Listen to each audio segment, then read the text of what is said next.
Swastiastu. Perkenalkan saya Renan Rasman dengan digit yang terakhir 217, perwakilan dari kelompok SGDI P25. Izin untuk melaporkan hasil diskusi skenario kami. Baik, berikut susunan kelompok kami ada Niputu Arista, Nikadek Adila, Nimade Rai, Nikadek Ami, Niputu Ratih, Imade Agung Setiawan, Hana Priscilla, Ataya, Grace Cecilia, Putu Rosa Indah, Elizabeth Susiandri, Nikomang Putri, Agung Brahmanten Nadin, Rafisa Hamzah, Amanda Silva Yulianto, Ida Putu Agung, dan juga Ryan Rasman. Selanjutnya akan dijelaskan oleh teman saya. Terima kasih. Selanjutnya yaitu skenario. Anak N, seorang anak laki-laki umur 2 tahun, dibawa ke puskesmas oleh ibunya dengan keluhan panas tinggi. Di puskesmas tersebut juga terdapat beberapa anak lain yang memiliki keluhan yang sama setelah mengkonsumsi jajanan dekat rumah. Namun, anak lain tidak mengalami panas tinggi. Anak N sejak kemarin muntah 4 kali dalam sehari dan BAB cair 3 kali sehari. Aktivitas anak tersebut menurun. Saat dibawa, anak terlihat lemah. Ibu mengatakan anak diberi norit. Anak N tidak mendapatkan ASI sejak umur 7 bulan karena ASI ibu tidak keluar. Dan sebagai pengganti ASI diberikan air kaicin dan juga susu kental manis yang ditambah dengan gula. Pernah mendapatkan sumbangan susu formula tetapi tidak berlangsung lama. Dan kedua orang tuanya merupakan lulusan SD. Ayahnya bekerja sebagai serabutan dan sementara ibunya bekerja sebagai pembantu rumah tangga. Berat lahir tidak diketahui karena persalinan ditolong dukun. Badan kurus, tulang nampak menonjol, wajah seperti orang tua, rambut hitam tipis dan rontok, nampak cengeng, dan disarankan untuk dirujuk ke rumah sakit yang lebih besar. Hasil pemeriksaan fisik menunjukkan berat badan 10 kg, tinggi badan 80 cm, suhu tubuh 38 hingga 39 derajat Celcius, nadi 132 per menit, respirasi 32 per menit. Pada pemeriksaan intraoral ditemukan gigi pada rahang atas yaitu insisifus 1 2 kanan kiri, kaninus kanan kiri berwarna kehitaman. Pada rahang bawah, molar 2 kiri dan molar 2 kanan terlihat adanya karies. Step pertama yaitu memahami skenario dengan menerangkan hal sulit. Yang pertama ada air tajin yang merupakan air rebusan beras atau air bekas memasak nasi yang kadang digunakan sebagai pengganti ASI. Kemudian yang kedua, karies yang merupakan suatu penyakit jaringan keras gigi, enamel, dentin, dan juga sementum yang disebabkan oleh aktivitas suatu zat tartenik dalam suatu karbohidrat yang dapat diragikan. Kemudian yang ketiga, nurit yang merupakan tablet karbon aktif yang digunakan untuk membantu mengurangi frekuensi buang air besar dan menyerap racun pada penderita diare.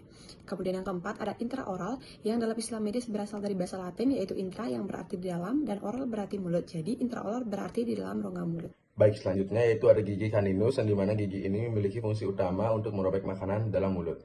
Kemudian ada gigi molar yang dimana gigi molar ini merupakan gigi terlebar dan juga terbesar dalam anatomi gigi manusia. Kemudian terakhir yaitu ada gigi incisivus yang dimana gigi ini memiliki fungsi utama untuk memotong dan juga mengiris makanan saat pertama kali masuk ke dalam mulut. Baik, untuk yang selanjutnya yaitu step 2, yaitu define the problem atau pernyataan masalah yang kami dapatkan dalam skenario tersebut adalah yang pertama, yaitu apa dampak pemberian pengganti ASI yang tidak sesuai terhadap tumbuh kembang anak. Yang kedua, bagaimana strategi untuk meningkatkan kesadaran masyarakat betapa pentingnya pelayanan persalinan yang aman. Yang ketiga, bagaimana hubungan pola makan dengan kesehatan gigi pada anak usia dini. Yang keempat, bagaimana intervensi pada anak yang mengalami gizi buruk. Nomor 5, bagaimana peran lintas sektor dalam meningkatkan kesejahteraan keluarga berisiko tinggi. Nomor 6, apa faktor yang membuat anak N lebih rentan terhadap infeksi dibanding anak yang lainnya. Dan yang terakhir yaitu bagaimana hubungan tingkat pendidikan orang tua dengan status gizi dan status kesehatan oral pada anak di wilayah tersebut. Berikutnya step 5 yaitu formulating learning issue. Permasalahan utama dalam skenario N adalah kondisi gizi buruk kronis yang diperberat oleh infeksi atau keracunan makanan yang berakar pada praktik pemberian makanan yang tidak adekuat sejak bayi dan diperburuk oleh kondisi sosioekonomi keluarga yang rendah. Kondisi memperburuk status gizi yang sudah buruk dan meningkatkan kerentanan terhadap infeksi.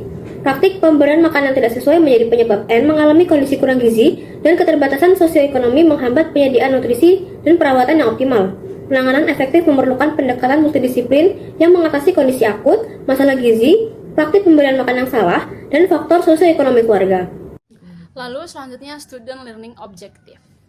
Yang pertama, menganalisis bagaimana kondisi gizi buruk mempengaruhi kerentanan anak terhadap penyakit infeksi atau keracunan makanan akut.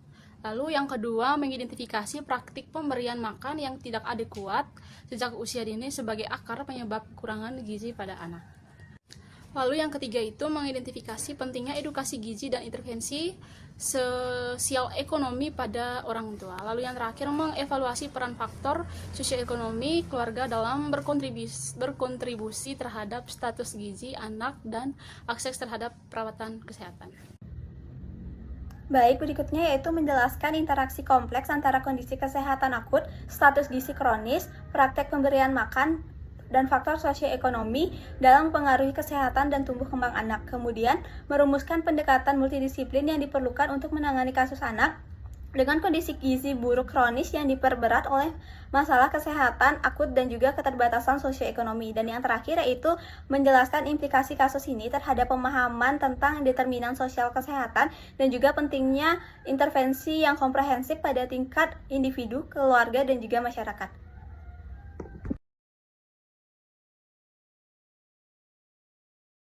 Baik, saya izin untuk melanjutkan. Jadi apa sih dampak pemberian pengganti ASI yang tidak sesuai terhadap tumbuh kembang anak? Pada dasarnya ketika bayi itu berusia lebih dari 6 bulan, itu perlu yang namanya MPASI. Karena memang kebutuhan ASI saja tidak cukup.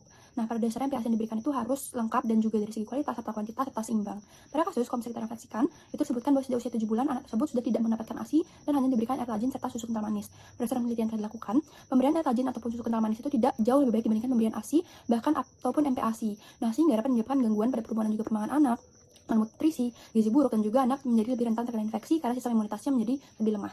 Dapat ditemukan juga pada kasus, kalau misalnya disebutkan anak tersebut terkena infeksi dan manifestasi klinis atau gejalanya itu dirasakan lebih parah dibandingkan dengan anak yang lainnya. Dan dari gejala yang disebutkan, seperti misalnya badannya kurus, tulang tampak menonjol, wajah seperti orang tua, rambut hitam tipis, mulai rontok, menunjukkan kemungkinan besar anak tersebut terkena atau terdiagnosis marasmus. Dan marasmus itu sendiri merupakan gangguan nutrisi yang parah akibat dari kekurangan semua zat gizi makro yang dibutuhkan oleh tubuh. Strategi meningkatkan kesadaran masyarakat tentang pentingnya persalinan yang aman meliputi pertama edukasi kesehatan bagi ibu hamil, keluarga, dan tokoh masyarakat mengenai manfaat persalinan di fasilitas kesehatan. Selanjutnya kampanye media melalui video, radio, TV, media sosial, dan poster dengan pesan yang sederhana namun kisah nyata. Selanjutnya pelibatan tokoh masyarakat dan agama sebagai agen perubahan untuk mendorong praktik persalinan yang aman. Selanjutnya peningkatan akses layanan kesehatan, terutama di daerah terpencil dengan tenaga pelatih dan fasilitas yang memadai. Dan selanjutnya pemberdayaan perempuan melalui pendidikan, ekonomi, serta dukungan keluarga dalam pengambilan keputusan selama kehamilan dan persalinan. Selanjutnya, mengenai hubungan pola makan dengan kesehatan gigi anak usia dini, yaitu gizi yang baik mendukung kesehatan gigi, dan sebaliknya gigi yang sehat membantu asupan nutrisi yang optimal. Anak-anak sering mengonsumsi makanan dan minuman yang mengandung banyak gula. Jenis gula yang paling banyak digunakan adalah sukrosa. Nah, sukrosa dapat menurunkan pH mulut, mempercepat pembentukan asam oleh bakteri seperti Streptococcus mutans dan Lactobacillus sp yang menyebabkan karies gigi. Untuk itu, gigi memerlukan vitamin D untuk membantu penyerapan kalsium. Sumber vitamin D itu termasuk ikan, susu, margarin, dan juga sinar matahari. Nah, selanjutnya adalah bagaimana intervensi pada anak yang mengalami gizi buruk. Di sini kita bisa melakukan penilaian status gizi dan juga kesehatan. Yang pertama, kita bisa melakukan antropometri, yaitu untuk mengukur berat badan, tinggi badan, dan lingkar lengan.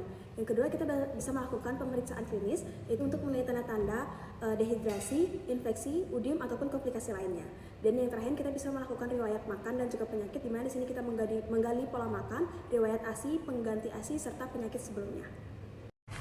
Jadi kolaborasi lintas sektor itu penting dalam meningkatkan kolaborasi lintas sektor termasuk kerjasama dengan institusi pendidikan, organisasi kesehatan, dan sektor swasta.